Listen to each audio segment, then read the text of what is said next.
Ang lalaking ito ay nagtataglay ng makapangyarihang dugo ng demonyo. Subalit pilit niya itong nilalabanan at mas piniling mamuhay ng normal at makisama sa mga tao, dahil mas ipinagmamalasakit niya ang sangkatauhan kaysa sa sarili niyang angkan.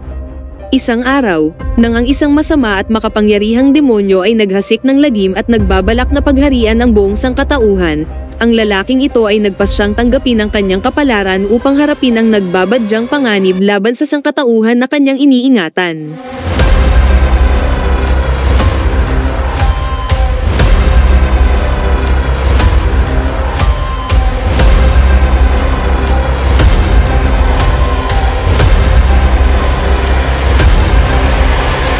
Ngayon ay ikukwento ko sa inyo ang 2021 Chinese action fantasy film na pinamagatang The Yin Yang Master.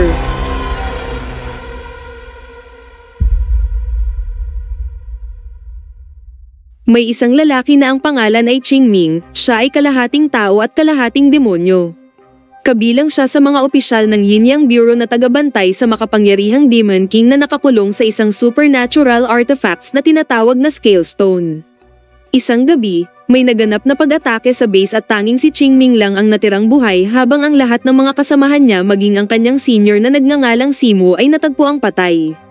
Iginiit ni Qingming ang kanyang pahayag na hindi siya ang pumatay kay Simu at sa mga kasamahan nito, pero dahil hindi nalingid sa kaalaman ng karamihan na si Qingming ay may dugo ng demonyo, hindi nila tinanggap ang kanyang rason at sinimulan nila siyang arestuhin. Ngunit ginamit ni Qingming ang kanyang teleportation technique para makatakas sa site. Hindi nagtagal, dumating sa pinangyarihan ng krimen ang babaeng nagngangalang Baini, at laking gulat niya nang malaman ang pangyayari. Gayunpaman, hindi siya kumbinsido na pinatay silang lahat ni Qingming dahil naniniwala siyang may mabuting puso si Qingming sa kabila ng kanyang pagiging kalahating tao at kalahating demonyo. Pagkalipas ng 7 taon, isang kapitan ng maharlika na nagngangalang Yuan Boya ang naatasang maghatid ng mga handog parangal para sa kabisera. Nang dumaan sila sa gitna ng kagubatan, nasalubong nila ang isang misteryosong nilalang. Natakot ang mga sundalo at tumakas, ngunit si Boya ay walang takot na hinarap ang misteryosong nilalang. Pagkaraan ng ilang sandali, nagawa ni Boya na ibunyag ang itsura ng misteryosong nilalang. Sila pala ay 3 ferrets na nagsuot lang ng costume. Nang malapit ng talunin ni Boya ang mga ferrets, nagpakita si Qingming at madaling napabagsak si Boya. Pagkatapos noon, inutusan ni Qingming ang mga ferrets na nakawin ang lahat ng handog na parangal. Bago umalis, nag-iwan si Qingming kay Boya ng isang piraso ng spell paper bilang souvenir.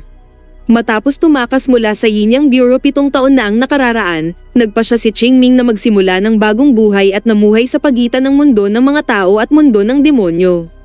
Sa lugar na iyon, inalagaan at sinanay ni Qingming ang isang pangkat ng mga demonyo at ginawa niya silang spirit guardian.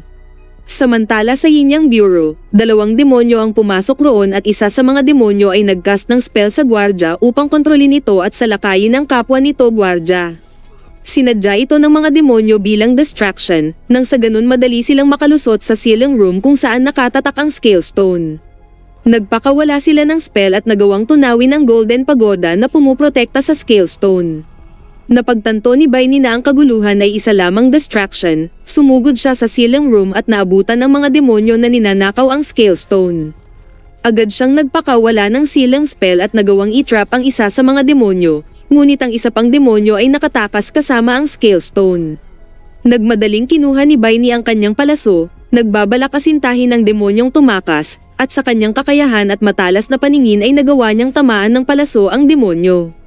Agad na bumagsak ang demonyo sa kagubatan at nahulog ang Scale Stone malapit sa 3 ferrets na naglalaro sa gubat. Sa pagkausyoso sa pulang bato, kinuha ito ng mga ferrets at pinag-aagawan.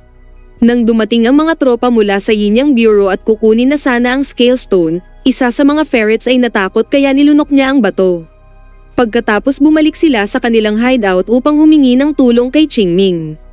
Ipinaliwanag nila kay Qingming ang buong pangyayari, at nang siyasatin ni Qingming ang ferret na lumunok ng Scale Stone, tila may lumabas na masamang aura sa katawan nito at narinig niya ang mga bulong na medyo pamilyar sa kanya.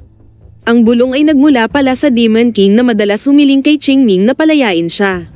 Kinulong ni Qingming ang ferret sa isang silid gamit ang isang spell, at nagpas siyang pumunta sa kaharian ng demonyo upang kunin ang Toshan Sword na siyang natatanging sandata na panlaban sa Demon King. Inatasan niya si Peach Blossom Spirit at Butterfly Spirit na bantayan ang kanilang kuta habang wala siya.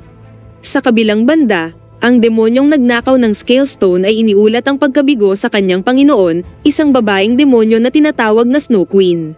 Sa hindi kalayuan, may isang misteryosong figura na nakasuot ng itim na hood at nakahiwalay ang kamay nito. Agad pinatigas ng Snow Queen sa yelo ang demonyo at pinatay siya ng misteryosong nakahood. Sa punong tanggapan ng Yin-Yang Bureau, si Baini at ang mga nakatataas ng Yin-Yang Bureau ay nagpupulong para talakayin ang pagnanakaw ng Scale Stone. Inakusahan ng ilan si Qingming bilang utak sa pagnanakaw, inaalala ang mga pangyayari 7 taon na ang nakakaraan.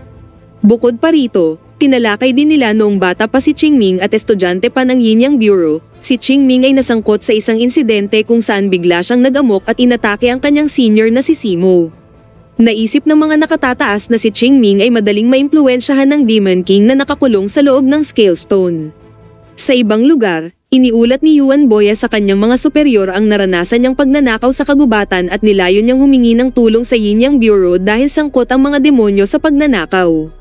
Gayunpaman, pinagalitan siya ng kanyang superior at inutusan siyang bayaran ang lahat ng pagkalugi sa loob ng 3 araw o kung hindi ay kukumpiskahin ng royal party ang kanyang buong ari-arian. Hindi sumang-ayon si Boya na kailangan niyang magbayad dahil hindi niya naman daw kasalanan ang pagnanakaw. Pero dahil wala siyang magawa sa desisyon ng kanyang superior, nagpa siyang hulihin ng mga magnanakaw kahit ipagsapalaran pa niya ang kanyang buhay. Habang naghahanap ng impormasyon tungkol kay Qingming, aksidenteng nakilala ni Boya ang isang batang babae na nagngangalang Shenle na tila kilala din si Qingming at sinabi kay Boya na maaari niyang mahanap si Qingming sa Demon Realm. Hiniling din niya kay Boya na isama siya para hanapin si Qingming dahil alam niya kung paano makakarating sa Demon Realm. Long story short, nakarating sila sa pasukan ng Demon Realm. Gamit ang spell paper ni Qingming na itinago pa rin ni Boya, sinimulan ni Shenle ang spell para buksan ang pasukan at nagawa niya ito. Naglakad-lakad sila sa paligid ng Demon Realm habang hinahanap si Qingming. Pagkaraan ng ilang sandali, namataan nila si Qingming na dumating na din sa Demon Realm. Kaagad na sinugod siya ni Boya ngunit pinigilan siya ni Shenle. Dito ibinunyag ang layunin ni Shenle na hanapin si Qingming ay dahil gusto niyang pagsilbihan si Qingming na nagligtas sa kanya at sa kanyang pamilya noong sinubukan silang patayin ng Yin-Yang Bureau. Si Qingming, na may mahalagang pakay sa mundo ng mga demonyo, ay binaliwala lang silang dalawa. Pagkatapos ay pumunta siya sa tagapamahala ng fighting pits at kolektor ng mga artifacts. Hiningi ni Qingming sa kolektor ang Toshan Sword. Subalit tumanggi ang kolektor na sinasabing hindi niya alam kung nasaan ang Toshan Sword. Kaya naman napilitang gamitin ni Qingming ang kanyang mahika upang takutin ang kolektor. Nagmungkahi ang kolektor na ibibigay niya lang ang Toshan Sword kung mayroong kapalit. Dahil dito nakipag-trade si Qingming ng 2 buhay ng tao kapalit ng Toshan Sword, kung saan ito ay si Boya at Shenle. Pumayag ang kolektor at agad niyang pinasabak sa fighting arena si Boya bilang entertainment. Kailangang manalo ni Boya sa laban kapalit ng kalayaan ni Shenle. Ang makakalaban ni Boya ay isang halimaw na hindi pa natatalo na ang pangalan ay Red Ghost Demon. Pero nagulat si Boya na ang demonyong makakalaban niya ay napaka-cute pala. Bago umalis, nagcast si Qingming ng talisman spell at iniwan ito malapit sa arena. Pagkatapos ay pinuntahan na niya ang kinaroroonan ng Toshan Sword. Habang inaansil niya ang lock ng espada, biglang pinalibutan siya ng mga opisyal ng Yin-Yang Bureau na kanina pa pala siya tinitiktikan. Pero si Qingming ay laging handa at nagawang makatakas muli gamit ang kanyang teknik.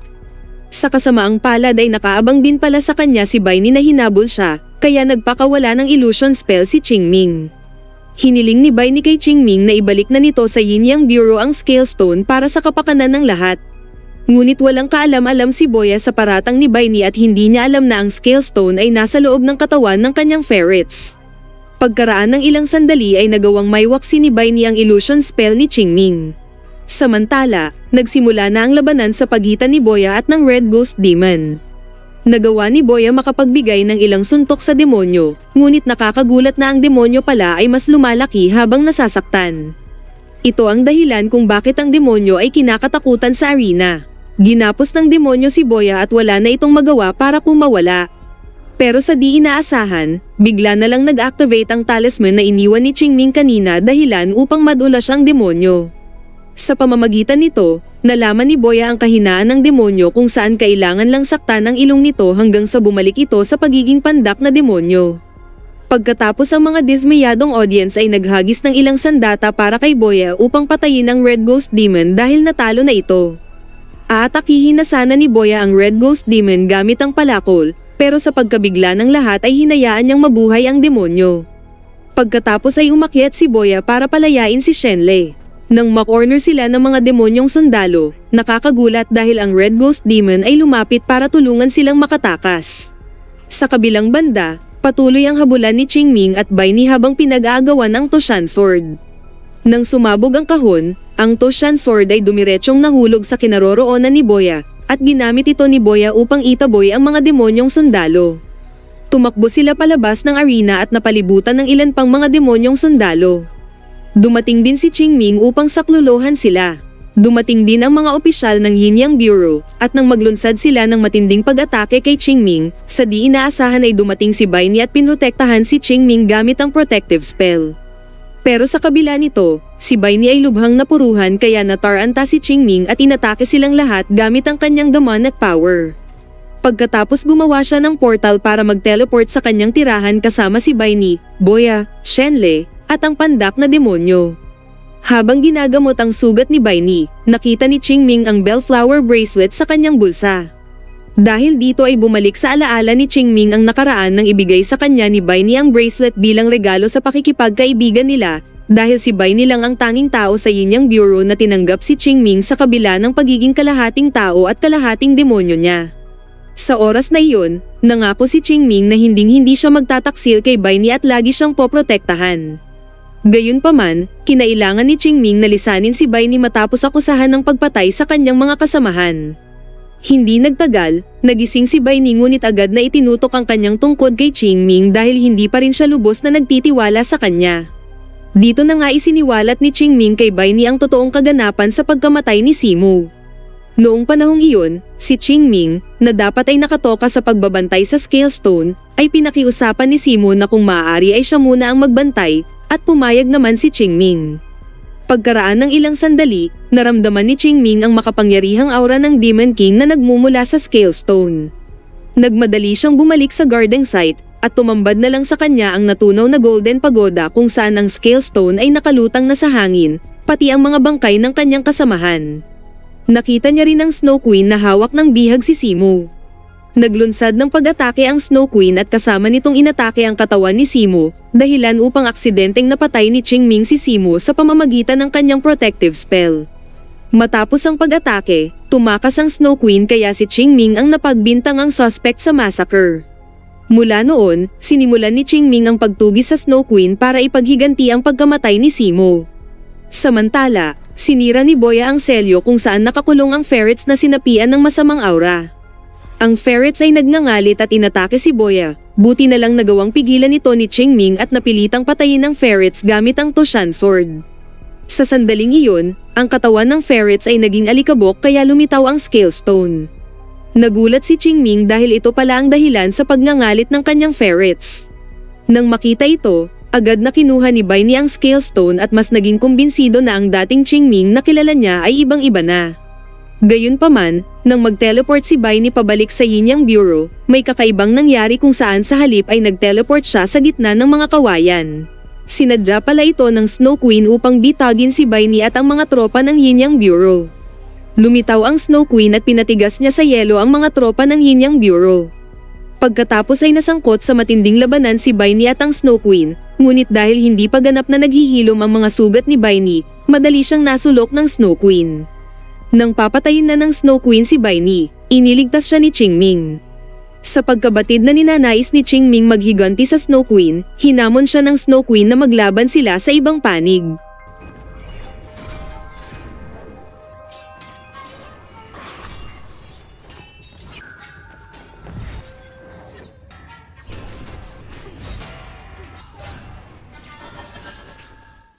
Samantala, ang misteryosong nakahod ng itim na ipinakita kaninang kasama ng Snow Queen ay lumapit kay Bai Ni.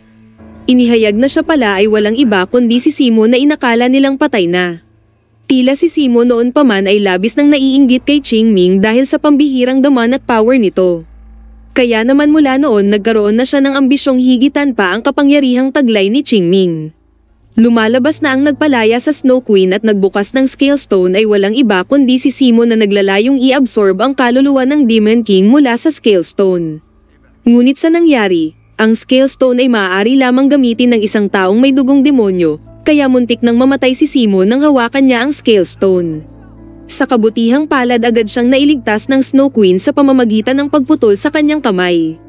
Pagkatapos noon, dumating si Qingming sa eksena at nasalubong ang Snow Queen na nagpapanggap na binihag nito si Simo. Pagkatapos itinapon ng Snow Queen ang ibang bangkay sabay tumakas kasama si Simo, kaya si Qingming ang sinisi sa pangyayari. Matapos ihayag ang lahat ng iyon kay Bai Ni, kinuha ni Qingming ang Scale Stone mula sa kanya at hinigop ang kapangyarihan nito. Sa kabilang banda, nagawa ni Qingming na talunin ang Snow Queen at nalaman na ang utak sa likod ng pagpatay 7 taon na ang nakakaraan ay si Simo. Matapos makuha ang kapangyarihan ng Scale Stone, nagtungo si Simo sa Demon Realm at nagcast ng spell na nagsanhi sa lahat ng mga demonyo na mag-mutate at mapasailalim ng kanyang kontrol. Balak ni Simo sakupin ng mga demonyo ang mundo ng mga tao at pagharian ito. Sa ibang lugar, matapos malaman na ang mga demonyo ay papasugod na sa mundo ng mga tao, sina Boya, Shenle, at pati ang lahat ng mga spirit guardian ni Qingming ay naghanda upang pigilang makatawid sa tulay ang mga demonyo papunta sa mundo ng mga tao. Samantala kinumpronta na ni Qingming si Simo sa Demon Realm at doon ay naglaban sila. Hindi makalaban si Qingming sa taglay na kapangyarihan ni Simo. Naglunsad ng surpresang pag-atake si Qingming kay Simo gamit ang Toshan Sword, ngunit sa di inaasahan, ang Toshan Sword ay madaling natunaw at pagkatapos pinabagsak ni Simo si Qingming. Balik sa tulay, sinimulan na ng panig ni Qingming pigilan ang mga papasulong na demonyo, kung saan ang mga Demon Rat ay kinitkit ang pundasyong kahoy sa ilalim upang sirain ang tulay, habang ang Peach Blossom Spirit ay naganyong punong kahoy upang harangan ang daan. Sinimulang makipaglaban ni Boya, Shenle, at ng Red Ghost Demon sa mga demonyo, ngunit pagkaraan ng ilang sandali ay napatigil sila nang makita nila ang kanilang master na si Qingming ay napasuko na ng kaaway, sabay inihagis ito sa bangin. Labis na nalungkot ang mga spirit guardian ni Qingming, ngunit hindi sila nagpatinag at itinuloy pa rin ang laban. Ang mga Demon Rat na kinitkit ang tulay kanina ay nagtagumpay masira ang kapirasong bahagi ng tulay. At upang tuluyang masira ng lubos ang tulay, nagpas siyang isakripisyo ng Red Ghost Demon ang sarili at dahil dito ay labis na nalungkot si Boya dahil kahit papano ay nagkaroon siya ng malalim na ugnayan sa Red Ghost Demon sa kahit na sandaling panahon lang. Ngunit naging balewala ang sakripisyo na ito nang ipinatong ni Simo ang kanyang demonyong kamay upang makatawid pa rin ang mga demonyo sa tulay. Gayunpaman hindi nagtagal, biglang umatake si Qingming na kasing bilis ng kidlat na sumambulat sa demonyong kamay ni Simo at pinalipad ito sa malayo. Sa pagkabigla ng lahat, bahagyang nagbago ang hitsura ni Qingming na ngayon ay mayroon na siyang puting buhok at nagtataglay ng napakalakas na enerhiya. Muling nagharap si Qingming at Simo sa matinding labanan.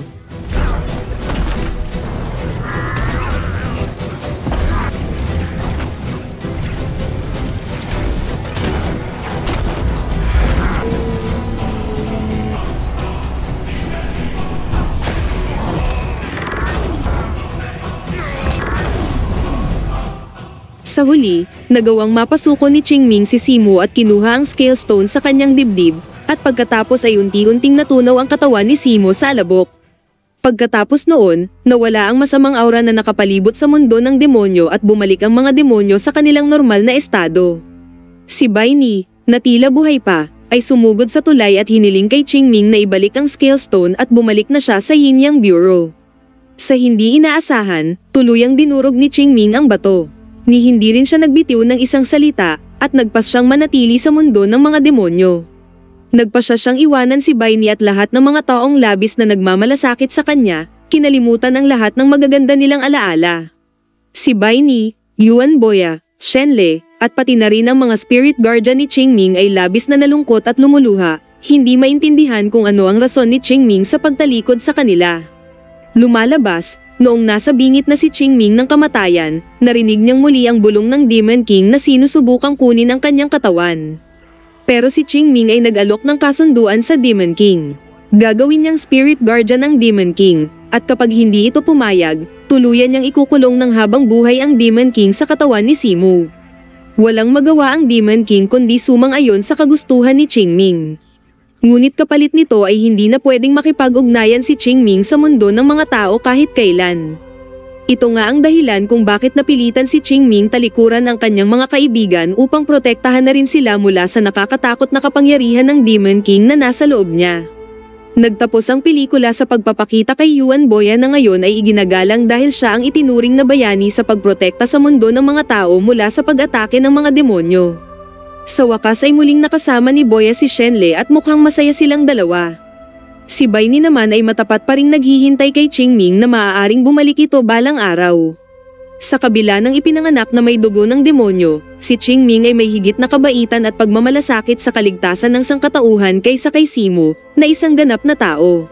Ang taos-pusong sakripisyo ni Qingming ay hindi kailanman mawawalan ng kabuluhan at palaging maaalala ng mga nagmamalasakit at nagmamahal sa kanya kung sino siya.